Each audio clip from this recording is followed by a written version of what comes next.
What's up, everybody? Thank you for joining me with Buzzing with Marlowe live, live, live. I say it again, once and for all. We are live, baby. I hope everybody's doing well. Happy Friday. It is the weekend, ladies and gentlemen. You have made it. It is currently 5 p.m. Eastern Time in my area. Guys, I hope everybody is doing well. Also, guys, if you haven't, make sure you like, share, and subscribe to all our platforms, including Facebook Live, on our Facebook page, The Real Buzzing with Marlowe page, Instagram at Buzzing with Marlowe, Twitter at Buzzing with Marlowe. Also, guys, YouTube at the Buzzing with Marlowe channel. Make sure you follow, subscribe, and like, and leave us some comments. Let us know about the content that we bring to you guys. We literally are broadcasting live right now on YouTube, Twitch, Facebook Live, and most importantly, right here. I mean, we here, guys. We are here. Happy Friday, ladies and gentlemen, aka another Buzzing with Marlowe day. Guys, this is episode 92. 92, guys. We are 8 away.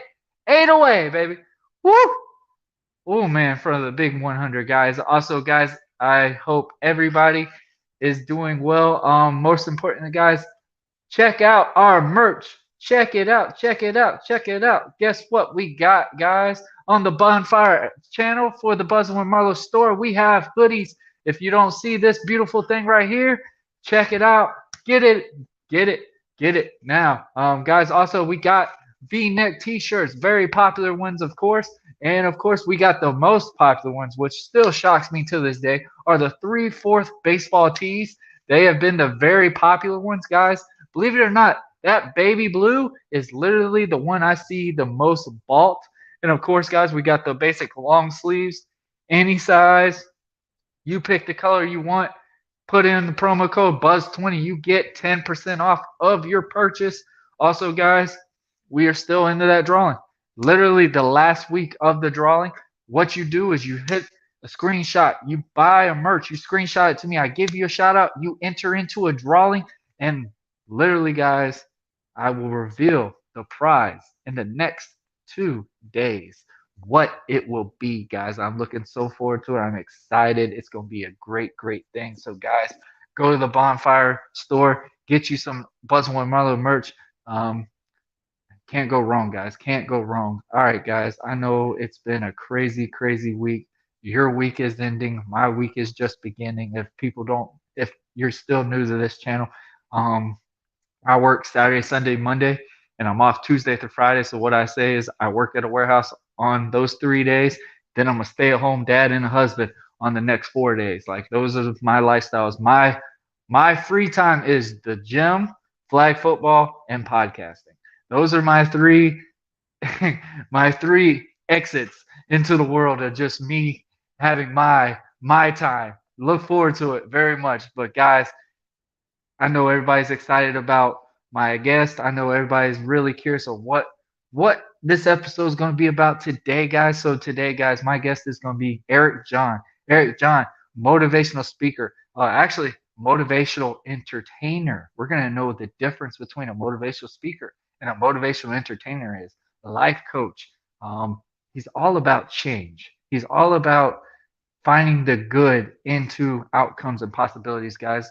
If you haven't seen some of our past episodes with motivational speakers, life coaches and stuff like that, it's always been great, great chats.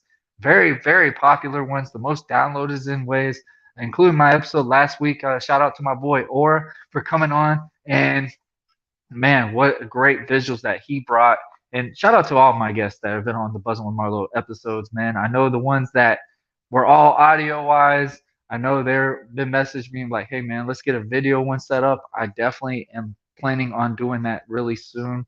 We're about to be on episode 100, so I might just bring every guest I've had in the past and just come on and just have a little chat and celebrate with us on this. And also, guys, that episode we are going to be officially live. Live, live, live. No pre-recorded. We are literally going to be live, having a great chat with everybody that has been on Buzzing with Marlowe. We're going to celebrate the big 100th episode. That is the extremely, extremely amazing thing. And also, guys, we will be hitting our 2-year mark.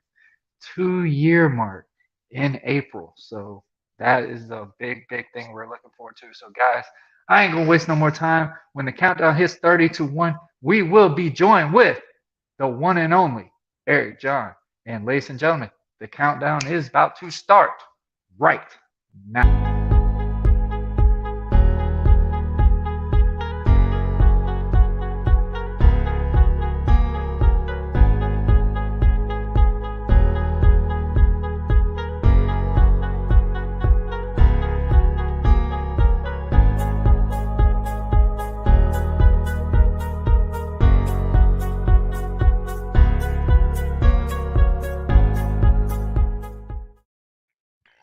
All right, guys, I'm joined with Eric John. How you doing, man? I'm good, thank you. Thanks for having me on. How are you today? I'm doing well, man. It is Friday. Whew, what a week! What a week! Are you about to enjoy your big weekend, or are you still having to work? Yeah, this is my last thing really for today. I'm meeting up with a friend, kind of business related a little later, but yeah, this is my entryway into a nice, relaxing, social, winding down kind of weekend. Recharge the batteries, revamp yourself. All right, Eric. If nobody knows who you are, man, tell us a little bit about yourself. Yeah, so I am a holistic life coach and motivational entertainer. I'm certified in what's called the Mastery Method, as well as a strengthening and conditioning specialist. And essentially, I guide self aware people to tune their minds and their bodies so that they could create ease and flow towards their greatest self, whether it be Hmm. with health, relationships, creativity, or even just finding your life's purpose. There's always a path of least resistance. So essentially, I help people get out of their own way to make things easier while still moving towards what they want. And it really, comes down to understanding ourselves on the level of our thoughts, our emotions, and our behaviors. And then there's a plethora Hmm. of things that we could do to rewire ourselves. So we're essentially living the way that we want to live and being the person that we were meant to be. Okay, I like that. So, what's the difference between a motivational speaker and a motivational entertainer? Yes, that's a great question. So yeah, so I'm not sure if I've heard that term motivational entertainer until I started using it, but so the workshops that I do, I'm infusing practical tools and methods for understanding ourselves in life while infusing my own story and trying to inspire people from that story. So that's kind of the motivational speaking. But I've been a singer-songwriter my whole life, so immediate as soon Okay. as I started doing this, I knew that I was supposed to be playing my guitar and singing my songs in front of people too. So I infuse my music into the stories, into the lessons, and try to create this experience that really gets people's energy up and gets them, vibing with me and themselves and helps bring clarity to who they are and what they want. Okay, I like that. I like that. So, you just said you were a songwriter. hmm Um, so what got you to want to do this and not fully pursue into songwriting? It's a great question. So there was always two sides of me. There was a part of me that was this artistic, expressive person, and then as soon as I entered high school, I joined the wrestling team, and my older brother was a captain of the team. So I've kind of felt split between this health and athletic focused person and this musician. And the Hmm. music kind of stayed on the back burner as a hobby while I really focused on competing. Wrestling, yeah. hmm and then after, several injuries and dealing with a lot of, performance anxiety, a lot of stress, a lot of the psychological issues that go along with being in a competitive sport and, starving and dehydrating yourself to make weight. So that Hmm. led me into wanting to study more about the body and the mind. And I was originally going to school to become a physical therapist, Okay. and I got so burnt out from it that once I got my undergrad degree, I started to work as a PT technician, teaching people therapeutic exercise and helping the office flow.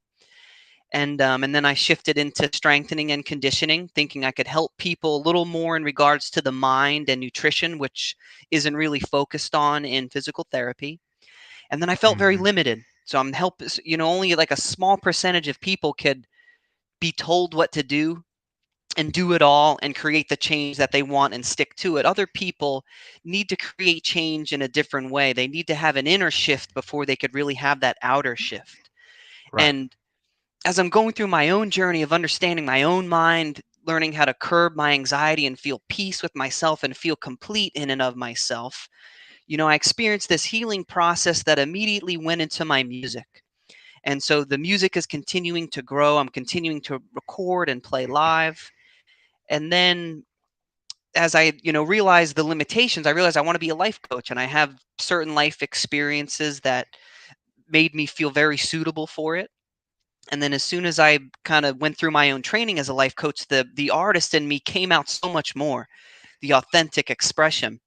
I couldn't keep it down. It started pouring through me. So it became so clear that, this is really a result of the inner work that I've done and the outer change Hmm. that I've created. So to me, it really goes all together as I, try to be as healthy as I can in my mind and my body. Creativity is an expression is just a part of that, really. And as Hmm. soon as I started putting, my content into workshop form, I was like, why the hell would I not sing in front of these people too, to really exemplify what I'm getting at, which is, Okay. this inner and outer harmony, which of course exists in music too.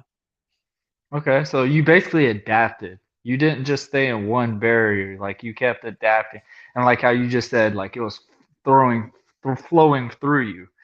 You were your own person. Like you were literally starting to have your time. Like usually when we go to something different, it throws us off. Like it either makes us better or like 85% of the world, they just drop out of it. They don't really try to do like, you know what?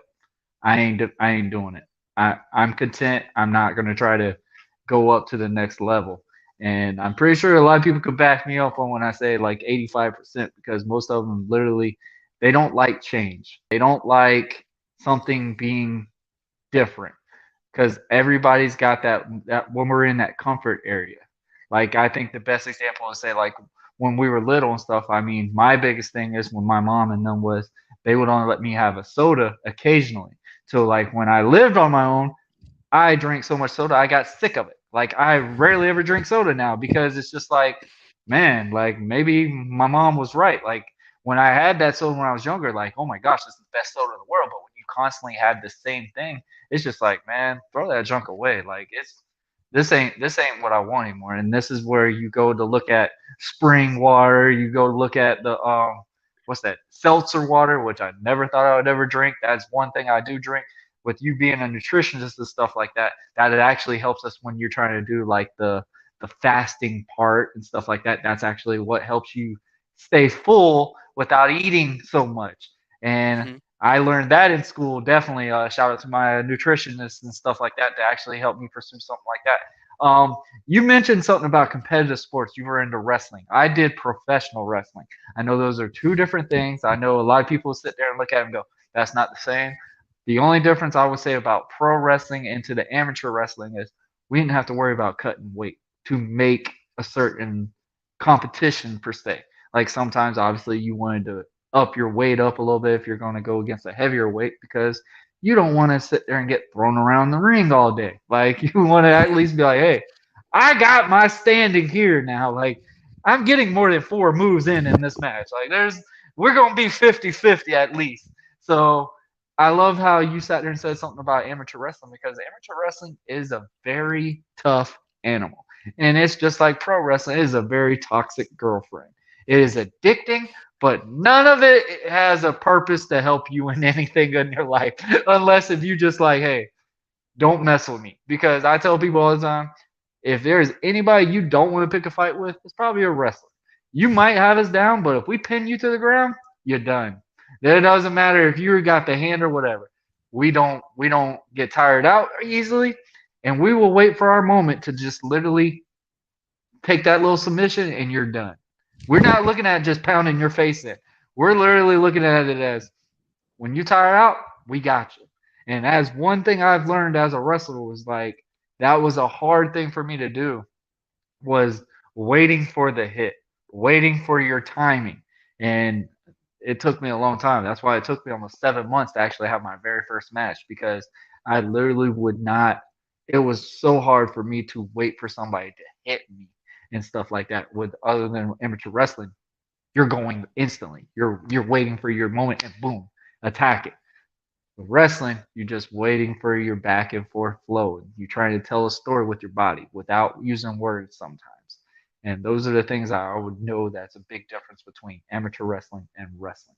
Um, you mentioned something about strength and conditioning.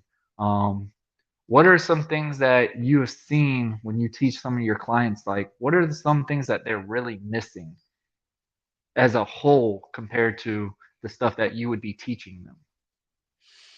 Yeah, so from my personal experience, I was all about getting stronger and lifting more and more, constantly trying to Mm-hmm. increase my bench press, my deadlift, just kept overhead press, lat pulls, kept trying to go heavier and heavier. And while I was getting stronger, I was You're really sore. yeah, I was really overlooking the recovery. I was overlooking the recovery. I wasn't aware of my posture. I wasn't aware of my mobility, my stability. And, it eventually led to injury. And I had to Mhm. really take a step back. I was told I couldn't lift for about 2 months after I had a shoulder impingement from just, trying to bench twice my body weight. People could do it, but it's not meant to be done like it's supposed to be rhythmic. And I was just like on Yeah. this climbing ladder of trying to get stronger. And my body started to break down because of it. So, to anyone that's on that journey of trying to progress, especially with their strength and with their size and things like that, like I would just say make sure your it's called periodization, where Mhm. you're going through these rhythms of going up in intensity and weight, and then you come back down to make sure you're really giving yourself time to, really grow into that new weight and Right. grow into that new size. But also just the therapeutic stuff is no joke. Being able to, pull your shoulder blades down and back and really have full range of motion overhead and behind you and things like that, really being keen on what's the functionality of my body, and is just pushing all this weight functional. And that's kind of what my Mhm. shift was like, trying to be like, the most badass I could be in the gym, to really trying to make sure I was functional in everything that Right. I did. I think the craziest thing is like how we look at workouts and stuff. Like say like you and me, like when we grew up and watching these athletes and stuff, like the football era that we were into, they were all bodybuilders in ways. That's why the speed level was so different. It was just they're super strong, but they couldn't barely even scratch their back in way. And like we used to be presented like that is the approach to stay in shape. That is the way to get stronger. You got to lift heavy, heavy, heavy, heavy. I love how you sat there and said something like that because that's what I thought about when I was in the wrestling persona. I was like, man, I'm only 185 pounds, but I can bench press over almost 300 pounds. I can literally squat over almost 400 pounds. Like I was Mhm. I really in my mind thought this was good. This is good. And man, let me tell you, like how you just said, like, yeah, you're getting strong and stuff like that, but you're feeling so sluggish. You're feeling slow. You're feeling like this thing. Nutrition in my mind for the longest time, man, for 8 months straight. And I'm pretty sure you've done this before too. Like I did a bodybuilding type thing, and man, for 8 months straight, I did nothing but chicken and rice, and oatmeal for breakfast. And I hate oatmeal for a passion. Eating oatmeal with water, that is depressing. Like the results were showing, but man, just how sluggish you felt. And occasionally I would put broccoli in or something like that. I would change that up a little bit. But other than that, like I would eat only oatmeal, chicken and rice, and broccoli, and occasionally a carrot, which I looked forward to eating the carrot because it was a different taste coming in my mouth. Like Mhm. for 8 months. And the sad thing is that 8 months kind of did scar me till this day sometimes because I can't just eat chicken and rice plain by itself anymore. Like I gotta have like a hot sauce or something just to have a taste in it now because it was just so sickening. And like the results were there, but like so sluggish because I wasn't putting so much carbs in my body. Like Mhm. yes, rice is a great fill up what right carb to have to fill yourself up and stuff like that, and it's good to burn and it's easier to burn than any other carb out there. But you do have to have your greens. You do have to literally change it up to that perception to where it's not like you're one thing I've learned, even though now I'm still pretty healthy in my time, but I'm not as strict healthy as I used to be. I do macronutrient now is because I can't tell somebody I diet anymore because that shit was it was oh my gosh, it was sickening. Like it got to a point where it's just like I won't do that again. And me macronutrient now is you're eating cleaner, but you still are replacing what you haven't ate. So say like if I want a cake or something at the very end of the day, guess what? I have to eat to that certain level to it's like, okay, I still have enough to eat this. And it's definitely changed the game. Like and like how you said with lifting and stuff like that, man. Like I really believe that's the only reason why I had 6 years in wrestling because I wasn't really taking care of my body. Like I remember when I got approached when I first went to college. I walked on to my basketball team, my basketball team for college at FAU. They approached me and said, "Hey, you're too stiff. You're not flexible." And I was sitting there going, "What? All you need me to do is shoot jump shots. What in the world is flexibility got to do with?" And needless to say, they brought me into this what we call power hot yoga stuff, Hmm. and you talk about throwing you out of your comfort zone. Oh my goodness. Like I looked at this like, am I supposed to be here? Like I was probably one of the most fit ones in there, look appearance wise. But man, those people were bending like pretzels all over the place, and some of them actually could out squat football players. And I mean, their legs ain't even that big. It's just Hmm. because their mobility and stuff like that. And one thing that I learned from college at that time, I didn't fully graduate and stuff like that just because I became a parent and I really made my main focus of being a parent to my son and stuff like that. And it's just crazy to see the changes that you do have to see because for the longest time, I always thought, okay, you stretch before a workout. You stretch moderately, but you don't stretch intensively because that kills your gains. What we all believed for the longest time. And now I'm at that age that I'm like, you know what? If I lift 225, cool. But I'm more about the form. I'm more about the longevity span. Like I still Hmm. lift weights to like as an athlete. And man, I see athletes literally they don't even throw a heavy weight. Like the athletes nowadays are so different because say like mobility and stuff, that's the biggest thing. Like some of them will have a kettlebell over their head and they're sitting there doing this with their leg pressed out just to learn balance, to control themselves, to do the purpose of say like alignment. Your job is to basically push somebody, push them, either get through the line to get to that quarterback, or your offensive alignment is to save your quarterback. You're supposed to push the guy away from your quarterback. And it's crazy to see these workouts that they're doing now. And that's one reason why we're like blown away when we see these combines are like, man, this offensive lineman is running like a running back speed because they're properly training these guys to Hmm. get them into that longevity span. Because that's why we're seeing a life cycle now that offensive linemen are able to play 12 years and 13 years now compared to average I would say is maybe 6 for Hmm. like the old bodybuilder eras because there's only so much you can move because you wear and tear in your knees so much because you're not really getting off season, which that off season you're sitting there going, I got to build up, I got to train harder, I got to train heavier, heavier, heavier, heavier, and it burns you out. Hmm. And that's one thing I would say is so different between athletes now is the longevity span is so much better. Like we complain about the hitting and all that stuff, but I'm just like longevity span. They are being trained for longevity. They're being trained to do this much longer. And major props to people like that. So, what are the main things that you teach your clients to do before they even start lifting? Yeah, so the squat is huge.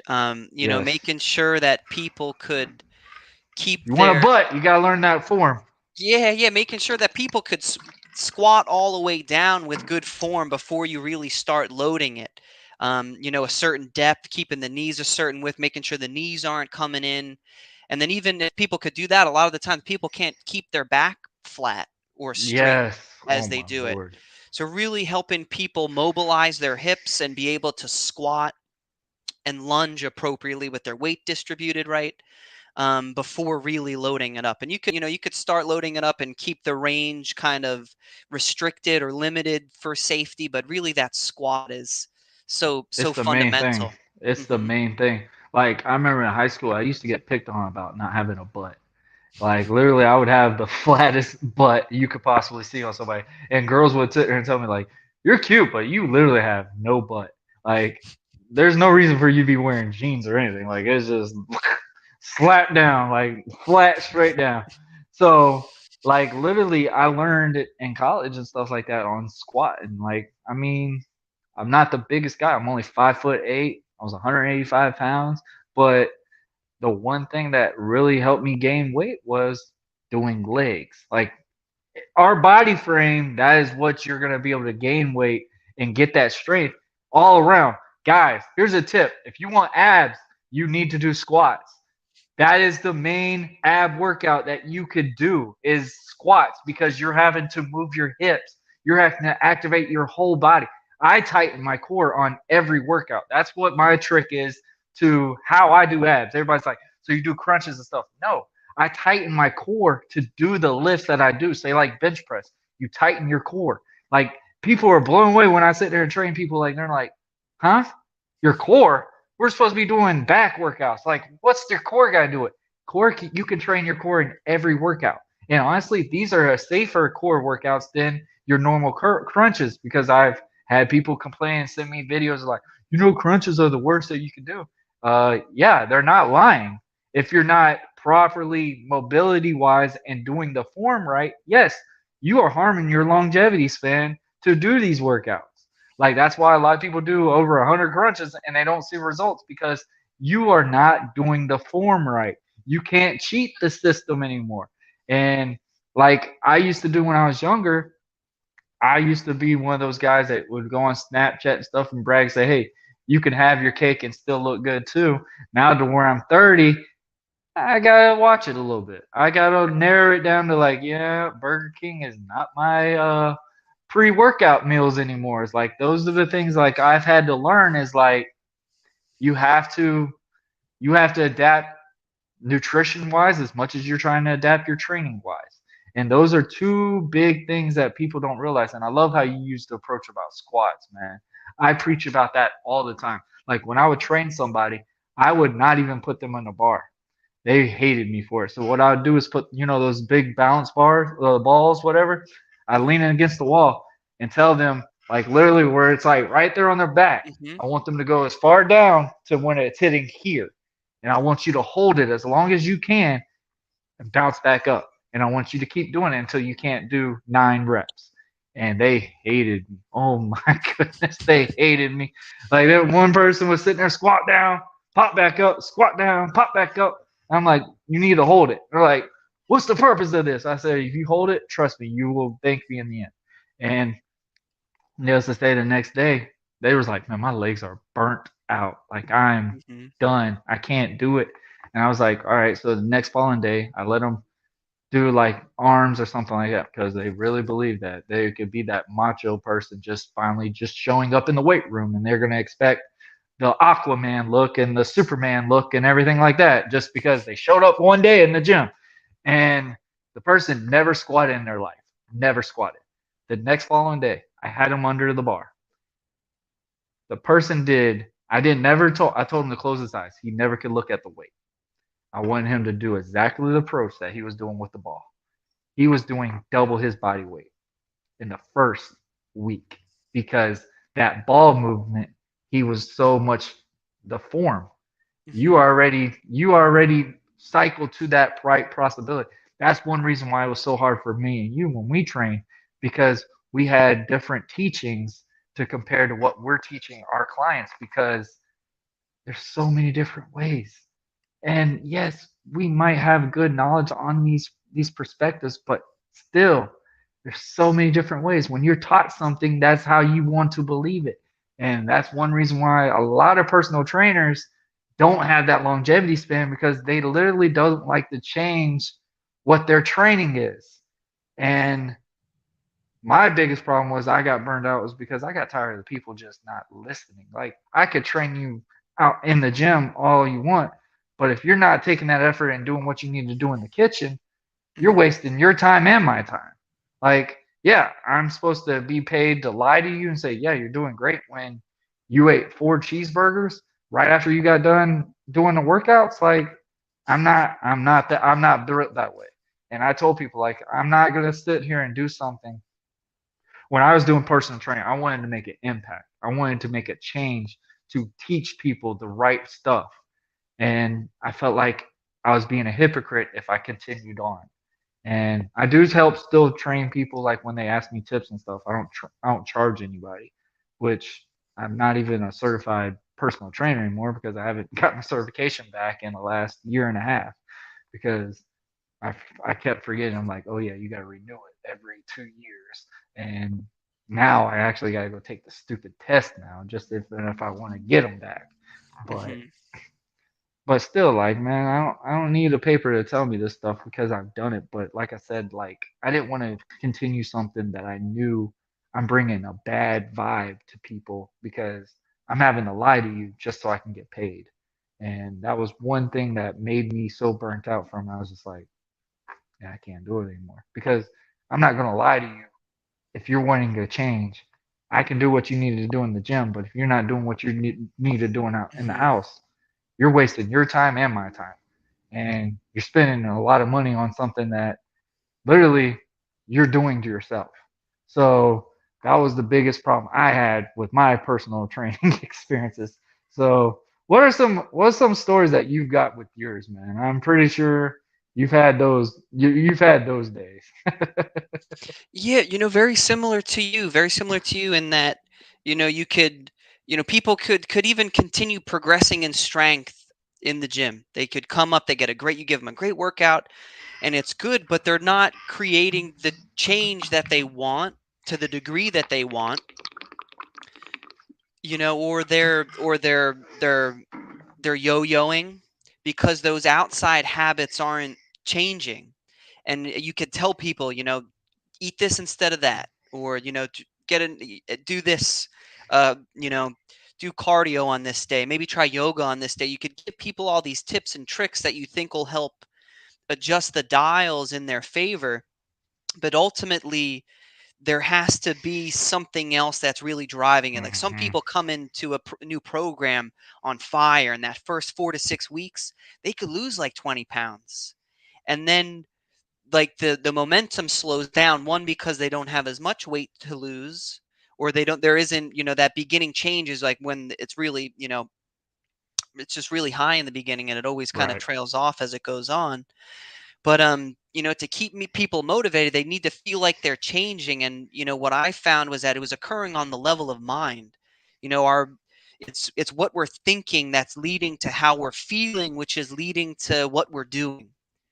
So if we want to Hmm. change our behaviors, we have to look at, okay, what is our average kind of like emotional fitness? Are we Hmm. stressed or do we feel at ease?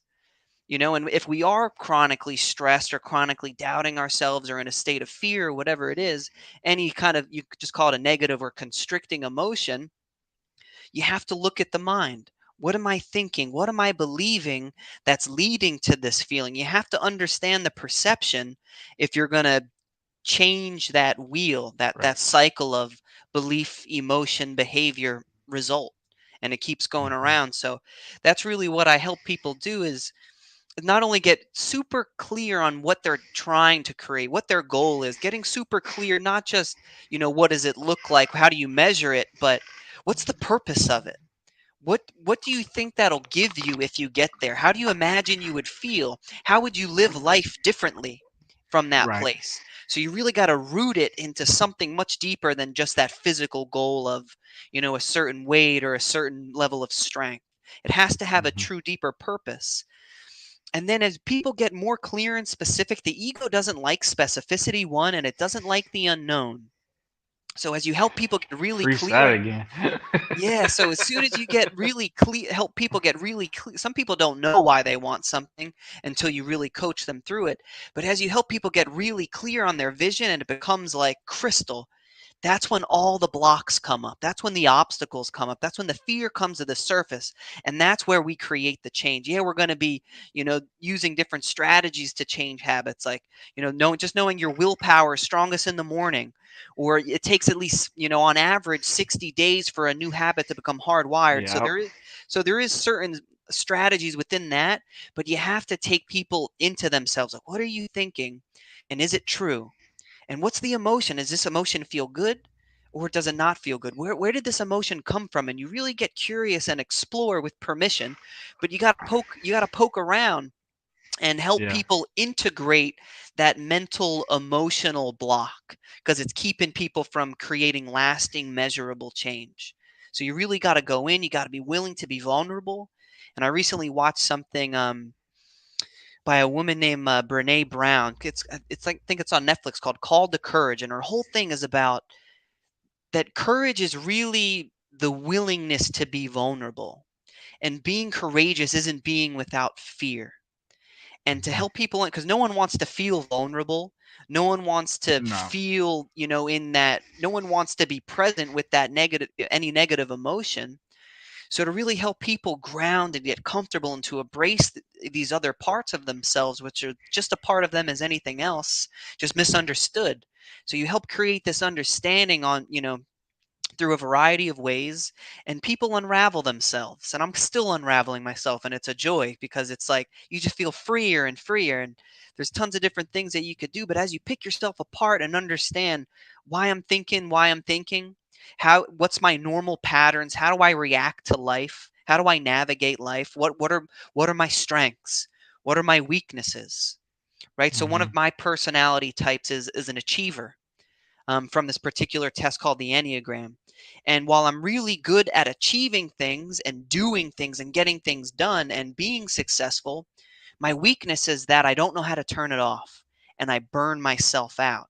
And I could just be Hmm. doing things just to be doing things and not being as effective as I could be. So a lot of my personal shift over the past couple years was learning what's the most important thing that I could do so that I'm most effective. But also for me, I need tons of space in my day. I need tons of self care in my day. I need tons of downtime, relaxation time. And while it seems like I'm wasting time, when I turn it on, that achiever, to do something, my fuel is way up, my focus is way up. So really understanding how you operate, what are your rhythms, what do you need to be your best self and your most effective self. And for me, it's a lot of rest. It's a whole lot of rest. um I and still lack that's the on that journey. one.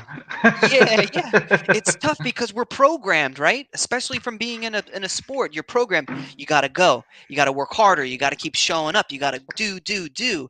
But it's just as much about being as it is about doing.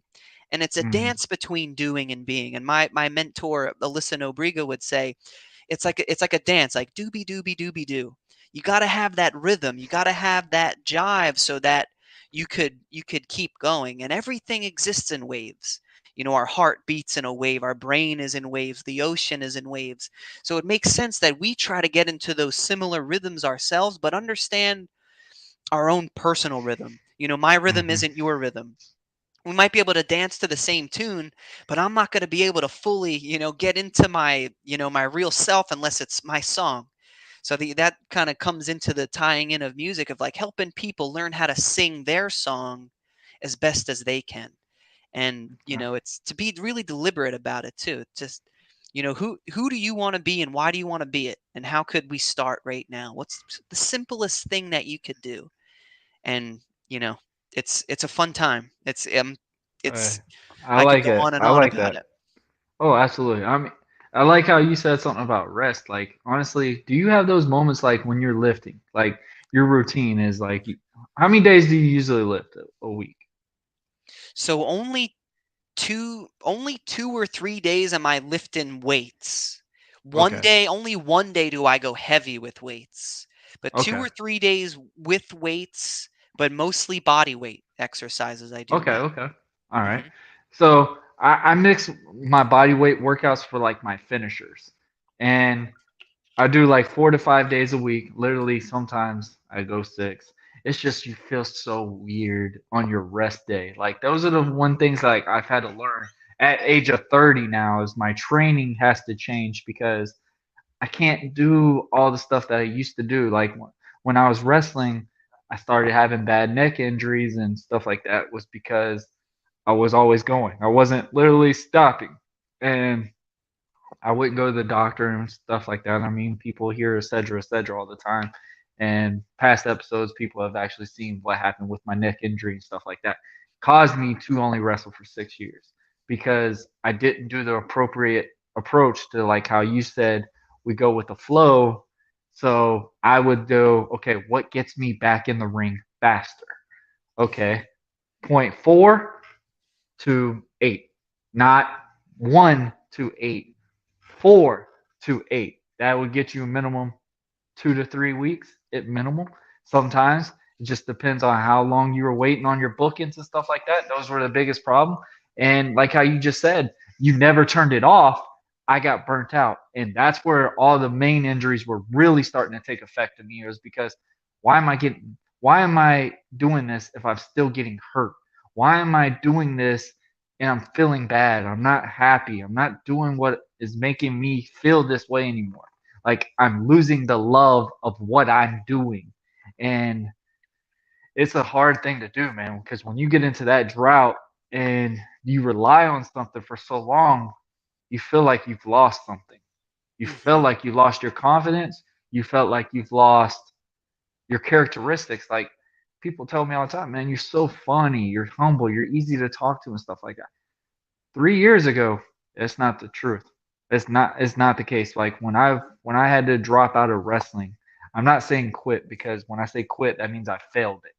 Hmm. And at that time, I did use the word quit because I felt like I failed. I felt like I failed at my fans. I failed everything.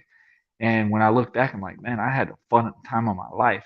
Like some of the stuff, like it was just before the COVID era too. So I mean, when I quit, everybody had to quit as well. So it's like you didn't have like that. Oh, it was just you type leave moment.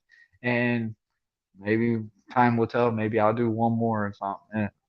But that's another question for way down the road. But it's just you have to literally focus on yourself.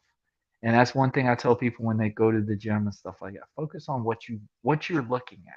Like you can't sit here and say, you know what, I'm gonna go, my goal is to lose 30 pounds in 4 weeks, and you should expect to see results if you're just on a treadmill, and literally you're not stretching, you're not doing anything, you're just on a treadmill drinking water, and probably eating whatever you're doing. You might eat an occasional salad because you're thinking this is the big thing that's helping you get these weight changes and stuff. And instead of drinking regular Coke, you drink Coke Zero and stuff like that, which that does help in ways. But I tell people all the time, if you're trying to get abs, stay the hell away from soda. Doesn't matter if it's diet or whatever, just stay the hell away from it.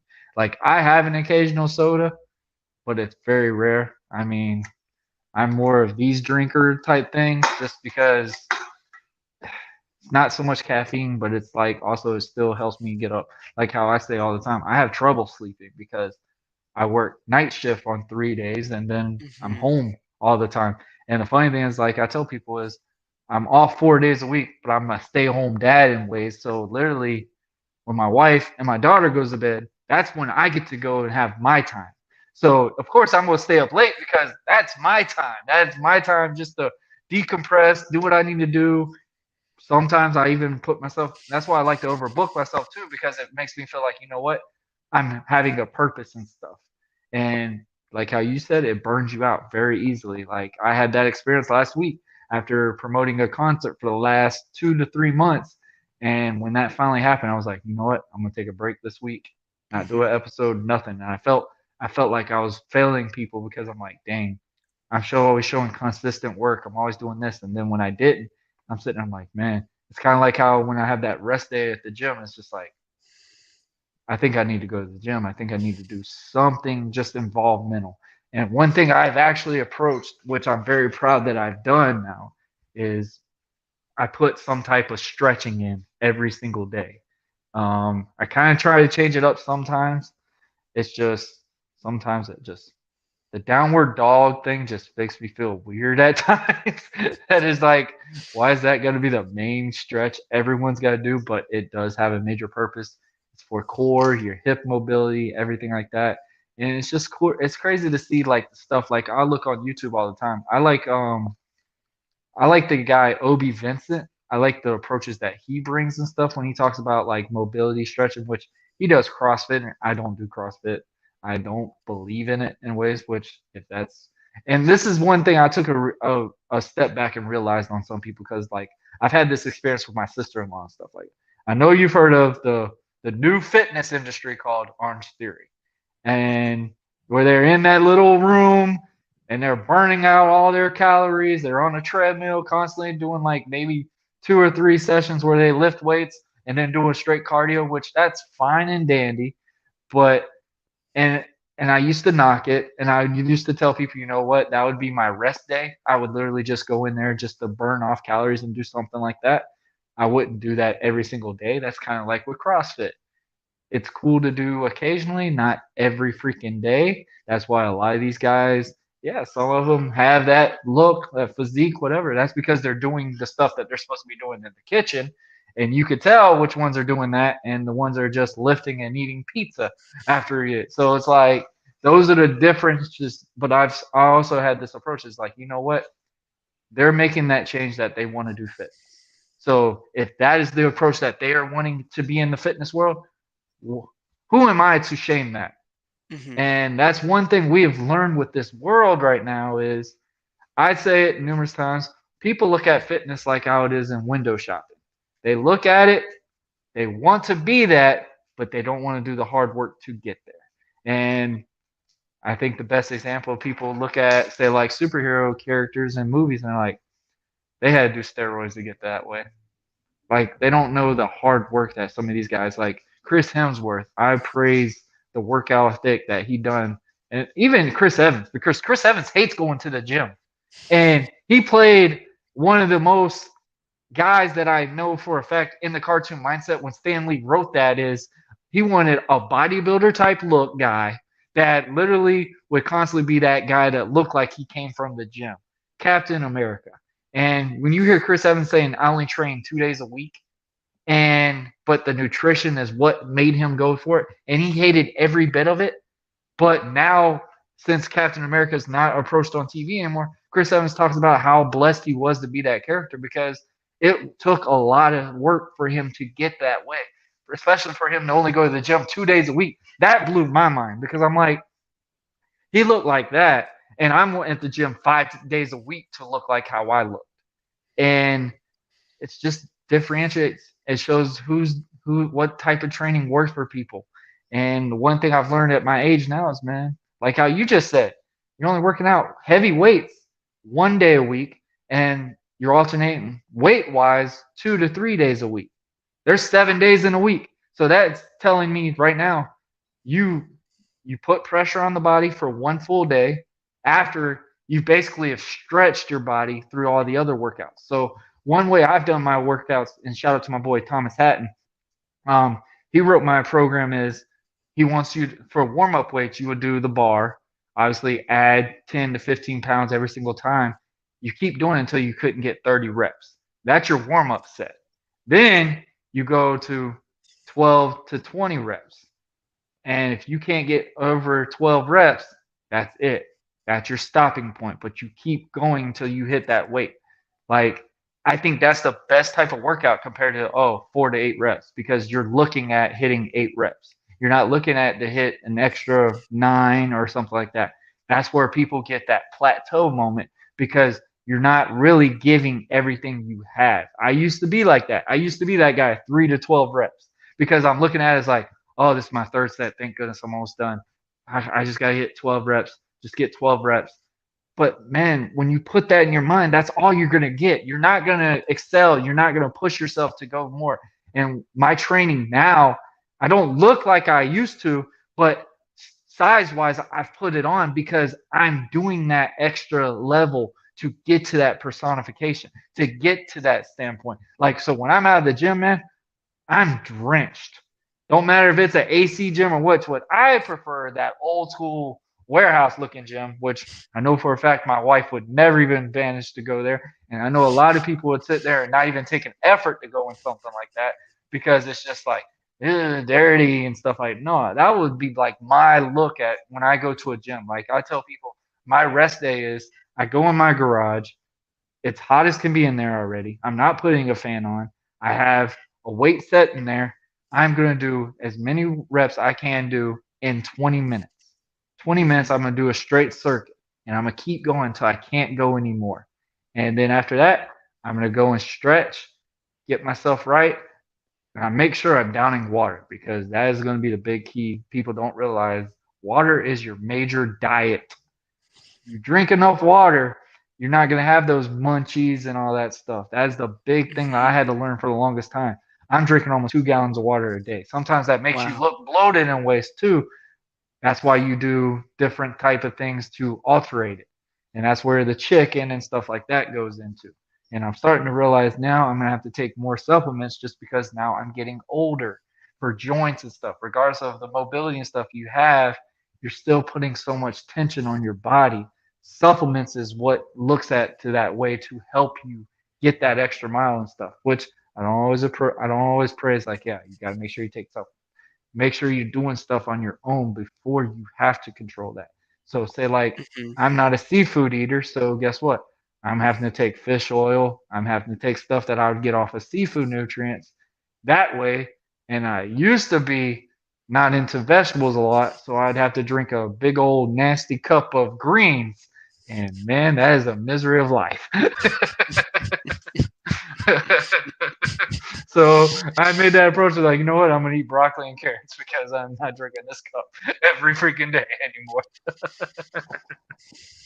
So it's just like you got to substitute something. Like you need to really realize, like, hey, if you want to lose the gut, that soda is that the answer. Like these are just little things you have to do. You have to make a change to that, and that's one thing that I can tell you have made that approach. You want a change. You want a change in the things. So I know I've been babbling on a little bit. So talk about some of the life coaching stuff that you have witnessed and stuff like that. What are some of the positives that you've seen in it, and what are some of the negatives that you've seen with some of your clients, or what you've seen as a whole going to that occupation? Yeah, so that's a really good question. The positive you could always see within a single session. You could feel somebody's energy change from the beginning to the end of a session. And that's typically, that's how you know that some kind of perceptual or mental emotional shift has occurred. And then you try to turn that into action from there. So you first Mm-hmm. have to help people become aware, and that could sometime that's kind of the dance that you play with people. It's that art of conversation, helping somebody see something a different way. And it's never, about me telling somebody what to think or how to feel, but guiding them to lead themselves to create their own understanding. And Mm-hmm. from that place, to then create a new habit of some kind, to try something out new that's going to contribute to the change. So, the coolest thing is just seeing somebody make peace with a negative emotion, something like a sadness or a grief or a fear, to be able to really understand its purpose, because all of our emotion, everything in us is intelligent. We've evolved for a long time, and everything that happens in us, even, pain, inflammation in the body, even all the symptoms of issues in the body, I really see as intelligent, because they're Mm-hmm. signaling to us something, and they're serving a purpose. We don't have just like inflammation in a joint for no reason. It's Right. signaling to us that we need to change something. So it's the same thing with our emotions. An emotion that doesn't feel good, it's signaling to us that either what we're thinking is out of alignment with what's true, or with what we really want, or there we have to just release our judgment in some way. And Mm-hmm. to guide someone to that point where they make peace and could shift from judgment to compassion about something within themselves or something about themselves, and what a behavior of some kind, that's really the coolest thing, to see that that ease that comes from it, that contentment that, and when people have this goal of making a certain amount of money per year, or again a certain health goal, what they think that that would give them to help someone feel that deeper why or that deeper purpose in the moment. So for an example of that was, or is, I thought that I would have a lot of freedom by becoming a life coach and by being able to do my music with it. That to me, I was like, yeah, that's freedom. But on the journey to become that, I was filling up all my time and ironically taking away my freedom to get there. So I had to realize what the fear was. What was the fear that was driving me to do too much, but also the fear that was keeping me from living full out, or like taking big jumps, making that investment and getting certified or whatever it was. And beneath the surface, and this is another thing my mentor asked me, she's like, what do you fear would happen if you achieved your goal of becoming a life coach? And I'm like, I never thought that I feared anything. Like, I thought that that's what I wanted. But after, being introspective and really exploring, there was an unconscious fear that I would lose my freedom if I became an entrepreneur. I would have a lot of responsibility. I would be really busy. So one foot was on the gas, driving me towards that, potential freedom, and the other foot was on the brake, saying, you got enough freedom now. So I wasn't moving anywhere. So it becomes an art of, how do I feel this freedom now while going for my goal?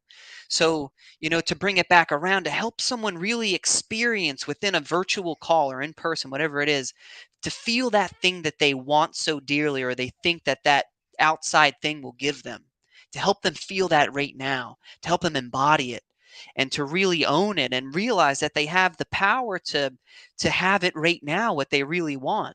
And then from that energy, from that shift, from that way of being, you take a step that's intelligent, that makes sense, that's in alignment with this. Um, on the contrary, difficulties, sometimes people just aren't ready to change. Some people aren't ready to let go of a certain belief because that belief has kept them safe for so long. That belief has worked in providing something, even if it's keeping them from what they want, keeping them from changing. It's served a purpose that it's really hard to let go of. And some people aren't willing to feel their feelings. As ironic as that, we have feelings and they're meant to be felt.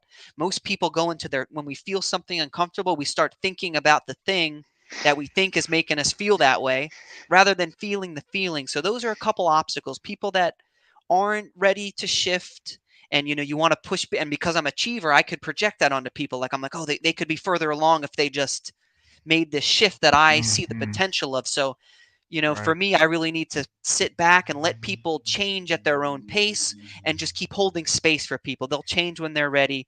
They'll shift their belief when they're ready, and they'll learn how to be with their emotions when they're ready. And then the real changes will happen from there. Right.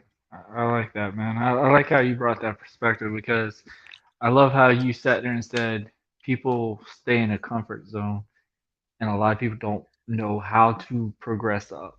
Like how you sat there and said your foot was on the gas, but you're also on the brake at the same time because you've got one that's saying go, go, go, go, go, and then the other one saying, well, this is what you will turn into if you have to, if you do this.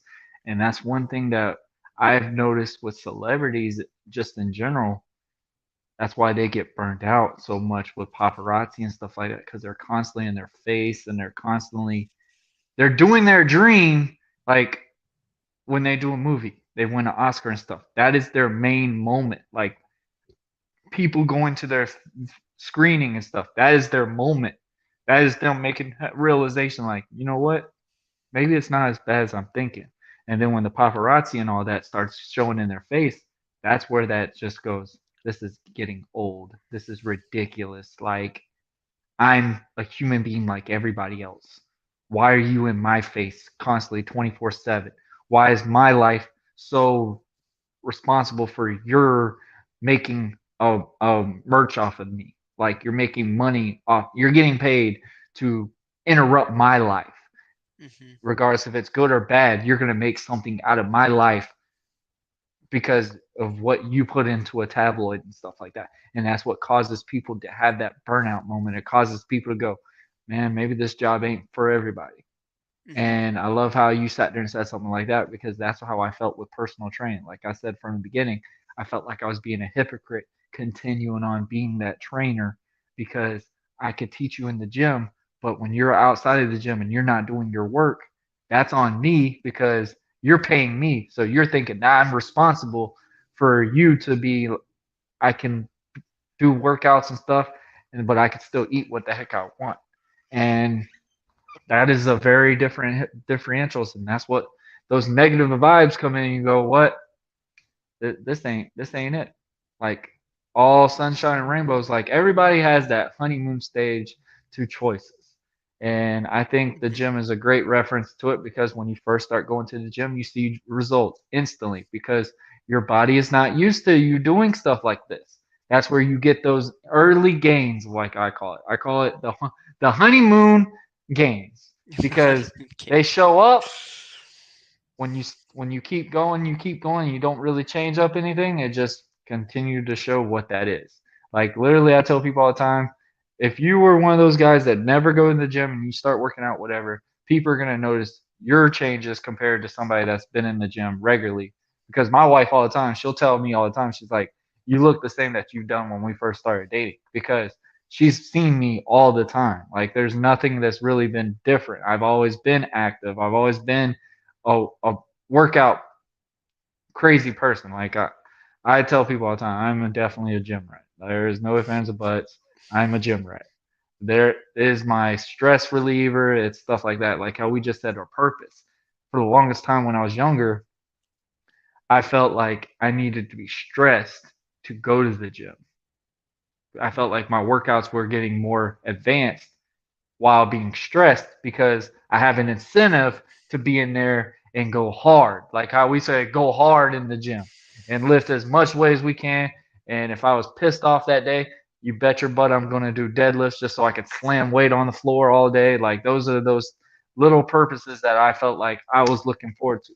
Now it's just like I'm lifting to for longevity. I'm lifting to stay in my kid's life, to live a long life, to be around my kids, to do active things with my kids. My daughter's 3. She is the most speedy demon on this planet. Literally, my daughter will run all over this house, and my wife can't keep up with her. But me, because I'm telling people all the time, like, this is the reason why I do what I do, is because I want to be able to do stuff with my kids at the long. I've seen people that I went to high school with that were we were all athletes in shape and everything, and literally like, man, I wish I was like I was in high school. And it's just like all you got to do is do a little bit of changes. All you got to do is just change the little barriers a little bit. Have that mindset. Still be that person. And people just get to that stable spot. They're just like, I'm not doing the extra mile. And then when it gets to be that part, it's like, I'm done. I want to make this change. And sometimes it's not the same animal that you used to have in your head because you've let your brain control so much. I don't need this anymore. Support the dad bods. Like that's the new thing now. Like go dad bods, like all the girls are sitting there. Oh, it used to be about, hey, I want my guy in shape and stuff. Now it's like, oh, they got a beard, they got that dad bod. That's the new thing. That's the new thing. Because people don't like being out of their comfort zone. Mhm. And it's sad to see sometimes, man. It just feels like it's another excuse for people to just to be there. Like I'm not discouraging people and say, hey, you go to the gym for me to have respect for you. No, I'm just saying if you know for a fact you are not comfortable in your body, then what are you gonna do to change it? Because that's a lot of build up moment. Like how I said with celebrities is because they had to have a look for them to get that part in the movie that they had. Mhm. Like great example, Mark Wahlberg. I'm a big fan of him. Big fan of him. Big fan of all the less choices that he's done, all the morals that he brings. I'm a big fan of that. And that one movie that he had to lose, he had to literally weigh almost 90 pounds. Remember that one where he had to literally lose all his muscle from playing in painting games to basically be guy that was like a 90 pounder, and the way he did it, he sat there and said, "I'm going to die." Like he literally says he conforms to his role, and it's easier for him to do because he knows the right nutrition to get himself to balance back and forth. Because his nutrition is the big key for him to be healthy to do these things. Some people literally take drugs or stuff just to make that role. And that's where we get those, oh my gosh, they just killed themselves type scenario because they burnt themselves out so much because they escalated to what the society brings them. They felt like they needed a cheat sheet to advance into success. And that's one people got to realize, man, there's no cheat sheet in life. No cheat Mhm. sheet. You have one life to live. What way are you going to do it? And that's one thing I had to take a step back when I was wrestling is, you know what? Did I really need to rely on American Project or was it Warren Marlowe all along? And that was one thing that made me look it back and go, you know what? If I never wrestled another day in my life, I did good. Because I mean, the achievements that I had with it when I first started these podcasts, I relied on that. I relied on it very heavily for fan base wise and stuff. And I thought for the longest time that's the reason why people were tuning into my content was because it's American Project. No, they love Warren Marlowe. They loved American Project, but they love Warren Marlowe because they see me as a dad, a husband, a father of a child that has special needs, of an autism spectrum, a father that literally has to go through a child issue every single month and year because me and his mom ain't together. So I literally get him 5 times out of a year. And people can relate to this stuff, like guys that Mhm. literally are great parents, but are labeled into what the society has brought to us that dads are always. And these are the things that I've brought the approach to change the game. And I've brought the approach, you like the dad bods? It's just not me. Like that is just not my character. Like I may not look like I had that shredded 12 pack I did in high school or when I first started wrestling, but you could still tell I'm active. I'm still in the gym. People still praise me all the time. Like, man, I don't know how you keep doing what you're doing, Warren. I don't know how you keep doing this. Because I'm built that way. This is how I've brought myself to that. Now, do I sit here and tell you I eat salad every day of the week? No. Do I eat as much as I used to? No. Um, do I have occasional cheat meals? Absolutely. Like, I mean, I'm 30 years old now. Like, I'm not old and basically washed up to where it's like I don't have a purpose to be in the gym. No, you should always have a purpose to do something. And that's one people need to realize is you need to know your why before you act it. Before you do it, you need to find out what your reason of. If you're Mhm. just going in there because you feel uncomfortable in a bathing suit, that's not a good purpose because you need to know what longevity standard stuff like this is. Like I tell people all the time, you don't even have to go to the gym. You can literally do a stretching. People, the one thing that drives me nuts is people that have desk jobs. They sit here and tell me they're sitting at a desk 24/7 and they don't know why they're so exhausted, why their back hurts all the time and stuff like that. Maybe it's my chair. Maybe it's because I need more sleep or something.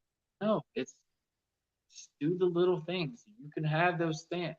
And it's just like those people have the comfort zone and they don't know how to step out of it. And I really wish people would have that mindset because it's. I mean, we can only talk about that so much because we could go. I mean, it's an hour and 8 minutes right now. We could go 5 to 6 hours talking about what needs to happen for people.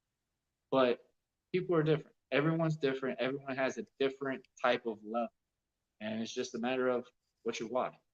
And it goes a long, long way. Yeah, and what I'm hearing and want to reflect from what you're saying with that why, it's like, how do you the feeling to me is like the biggest thing. How do you, you know, when we're trying to determine if someone is exercising enough or if if their weight is right for them or whatever it is, it's really how do you feel? How do you feel when you get up and down? How do you feel when you wake up in the morning? How do you feel at the end of the day when you go throughout your day? How do you feel? And if it's not how you want to feel, then that means Not. something's got to change, right? And so, like, a big thing that happened for me, like, was I just had a my body lost a lot of muscle mass as I changed my style and my approach to weightlifting and movement. And while my ego hated that, my ego is just seeing the number drop on the scale, I couldn't deny Hmm. that I felt better, that I had more energy, that my mind was clearer, that it was that my when even just like standing up felt easier, and walking, I Hmm. felt lighter on my feet, my movements, I felt more in flow. And for me, I had to eat less calories, I had to eat cleaner, I had to not lift so heavy all the time. I could still lift heavy, but not nearly as much as I do yoga, or I do, sometimes I practice qigong, which is like tai chi. Right. um, so it's like finding movements that make you feel better. And it doesn't, at the end of the day, it doesn't matter how you look, as long as your body feels good and you're functional. Can you do Hmm. everything that you want to do? Is your body responding as it's supposed to? Are you getting sick all the time, or is your immune system right operating at full capacity? That's really, I think, the deeper question is, how do you feel and how is your body responding to life? And that really determines or will influence what kind of movement routine you need, because that's more about getting people to lift or to train. I'm more about just getting people to move. It's a movement Hmm. routine. It's a way of being where movement is a part of your life.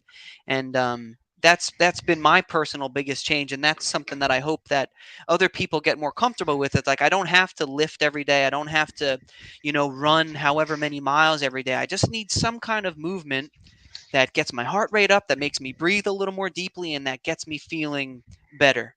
And you Right. take it from there. Yeah, I agree with you on that totally because like I tell people I use the terminology of like your body's like a car. Of Mhm. course, when you're first out there, man, you in the gym, man, you looking like a Ferrari, and obviously when the age goes around, you're looking like a Ford Focus, and and literally the question is, how are you going to take care of yourself? Are you going to put that nonsense really cheap oil in there just to keep going and riding with the system, or are you going to take that next level and get that premium oil?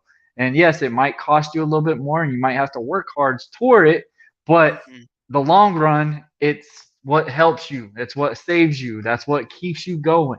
And it's just a matter of, man, you got to take that next step. You got to take that effort and look at it and go, you know what's the positives of me taking this step, and what are going to be the hard struggles I'm going to have to really and, and overcome and stand out in it. And it's just like you got to keep, cannot go, hey, I got it, figure it out, done. No, like you got to, this is tough, but you know what, I'm stronger in that. I can do it. I can do it.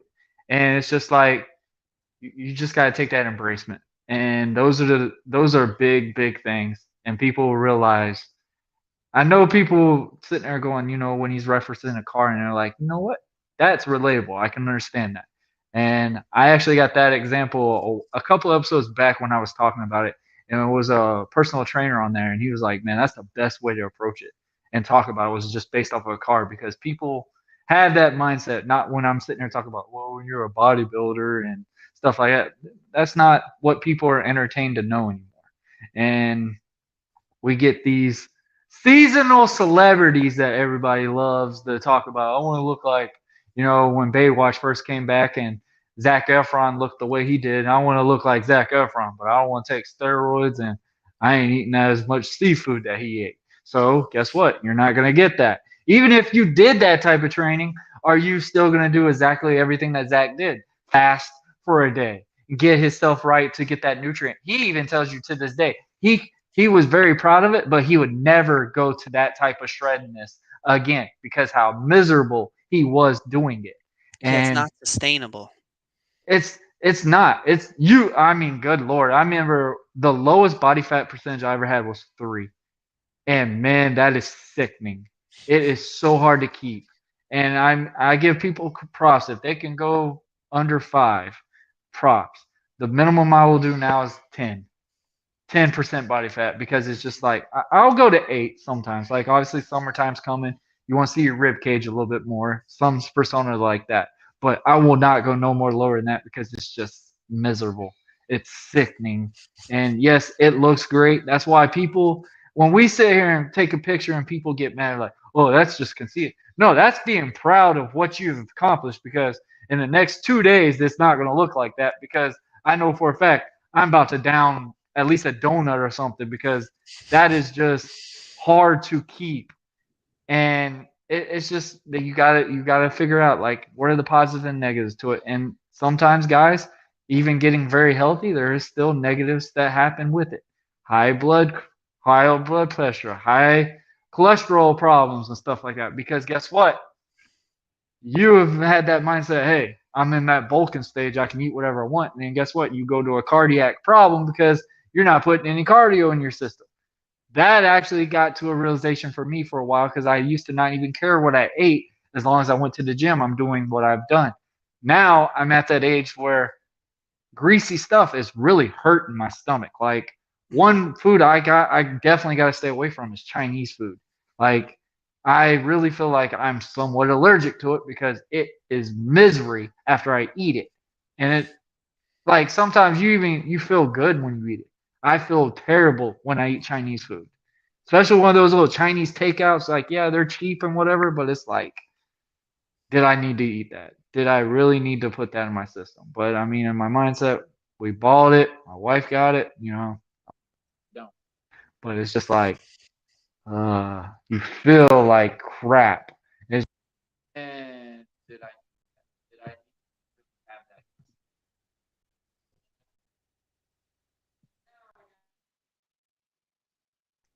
Then I've been doing. It's just that and just stick to the course and realize, hey, there's gonna be bumps in the way, but what's the main outcome for you? What do you really want it, or are you just like, hey, I tried it, do what I can, I'm done. Like it's just a matter of what's your why and how you step up in this. Eric, we're about to end this. I appreciate what you brought out today. You talked about some great lessons and stuff, and I hope people really take a look at it and really see, what, maybe I can make that change. Maybe I could take that step. Like how you just said with you don't do weight training like you used to. Like, yeah, that ego. Like, bro, I'm 30 right now, and my ego is I'm still having to learn, what? I may be getting older, which sometimes that cockiness needs to kind of drop down. Like I used to never back down from a challenge, which now those basketball games and stuff like that, those get a little bit more harder than what you're used to nowadays because you want to lift, that's going to mess up your shot and stuff. So you got to continue to keep doing one thing. Like I've had to learn, hey, if I want to build weight in the weight room and train to get strength, I need to ease away from basketball because I mean, lifting weights, it's not helping your form. You're not your shots, whatever. And those are just some things that I've always had to learn. Is like you got to sacrifice one to get this other one. So, what does the future hold for you, man? Do you have any last minute shout outs? Also, guys, all the plugs that he's going to say, they're going to be links below. This has been an absolute great chat, man.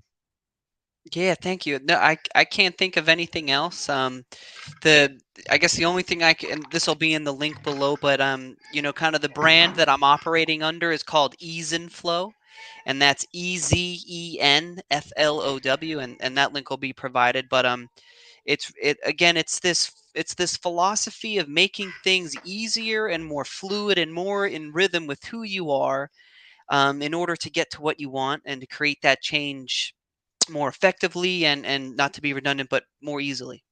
Mm-hmm. And that's pretty much it. I have to say, I appreciate you having me on here today. Being able to talk about wrestling was fun.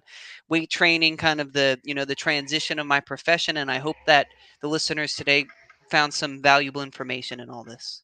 Oh yeah, absolutely. I mean, you gotta try to make it like how like I said when I reference our body like cars. You want to make it to where people get that visualization because I mean, everybody, I'm pretty sure, has an interest of a car because that's where we go to point A to point B. So it's not like you really can be like, oh, I don't like cars when you have a car sitting in your backyard or in your front driveway. So it's literally like some references to help people get those visualizations, man. That was yeah, it was absolutely blast, man. Uh, Definitely we're gonna have to come back on and maybe you could do. I don't know. Are you fond of pro wrestling at all, or are you just all strictly about amateur wrestling? Yeah, so I didn't really grow up watching it like my brothers and my cousins and some of my friends were, Uh but huh. I loved playing the video games. I liked still getting into those like promos and like playing around in that space, but I haven't really engaged in, what's available on TV or even some of the lower key stuff as well, but I've always had an Yeah. appreciation for it. Hey man, I like that. We'll definitely have to come back on one day, and maybe talk about some relationship stuff. I think that would be a pretty cool topic. But Eric, I appreciate doing this, guys. Like I said, the links will be below. Check him out, follow him, follow all his journeys and stuff, man. Learn some stuff about this stuff because this is some stuff that people really do need help with sometimes. Because I think this is the best approach to bring somebody if they needed to learn how to step foot into a gym and stuff like that. This is like I tell people all the time, man. The hardest thing to do regarding with the workout, whatever, the hardest thing to do is just show up. Because when you show up, you're gonna do something. And that's one thing I've learned when I've had a workout gym in my house is I'm sitting there thinking like, oh, I'm gonna be in this garage every single day of the week. And this is when COVID was happening, man. It was hard to keep pushing yourself to stay in that gym because it's so much different doing at home workouts than it is just going to the gym, doing the typical training stuff like that because everything's provided for you, everything's there.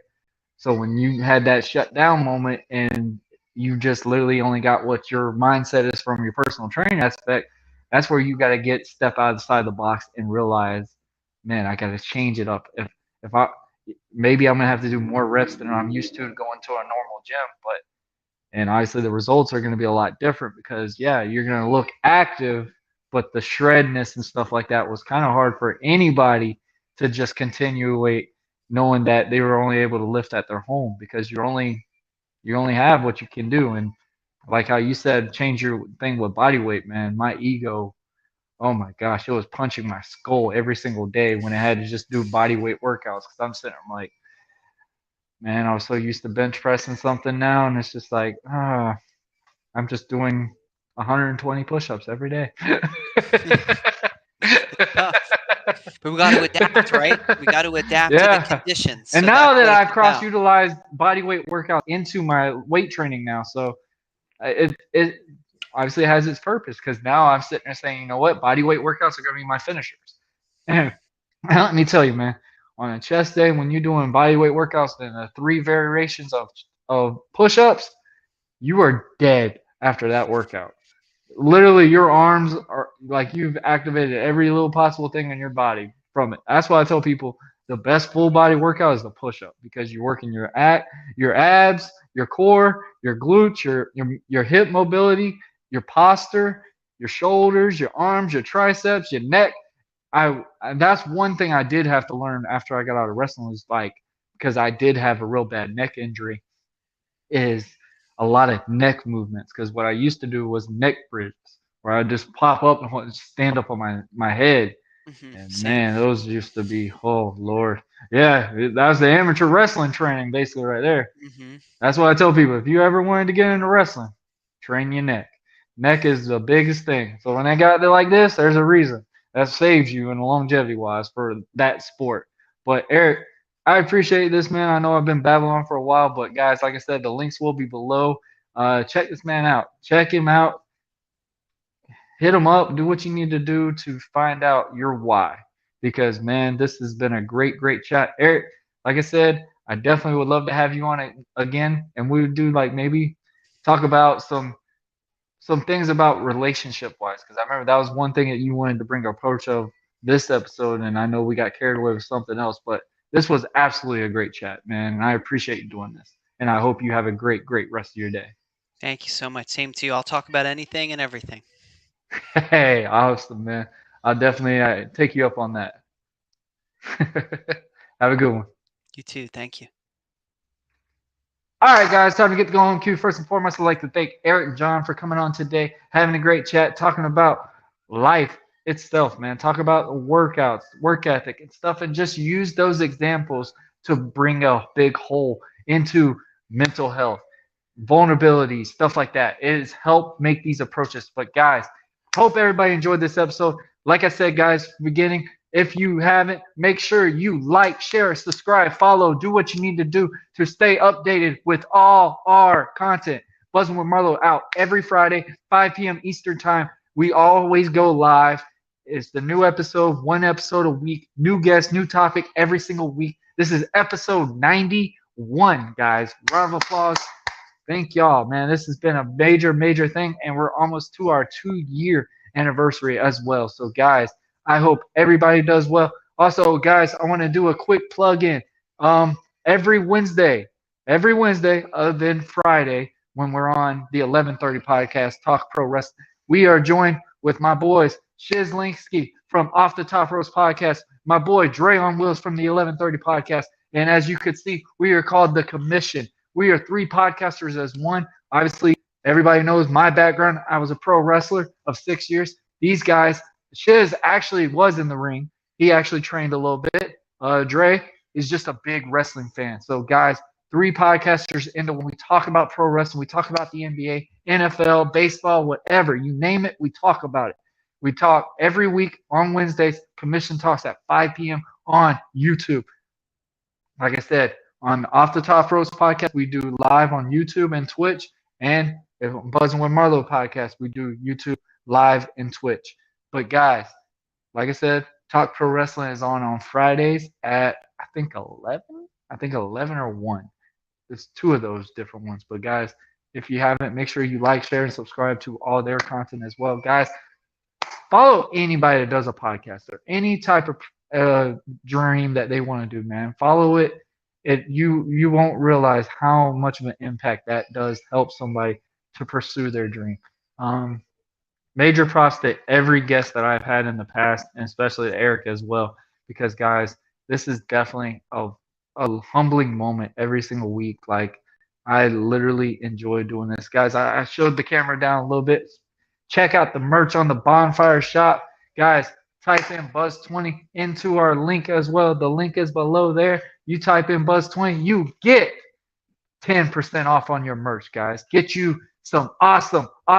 We got the hoodies, the V-necks, and ladies, we have the Razorbacks. And of course, guys, we got the long sleeves and the 3/4 baseball tees. Check it out. Get your color. Do what you need to do. Give me a screenshot. It's the last week, guys. I'm telling you now, the last week we are doing the March drawing. After that, that's it. If you've done it, you enter into a drawing, and I will reveal the prize in 2 days. That is on Sunday, ladies and gentlemen. I'll reveal the prize. I'll go live, and we will talk about it. Guys, this is another great episode of Buzzing with Marlowe, and I will tell you, I'll see you down the road, guys. And ladies and gentlemen, I'm out. And great weekend. Have a good day, and I will see y'all down the road when we have more buzz. Because, ladies and gentlemen, see you.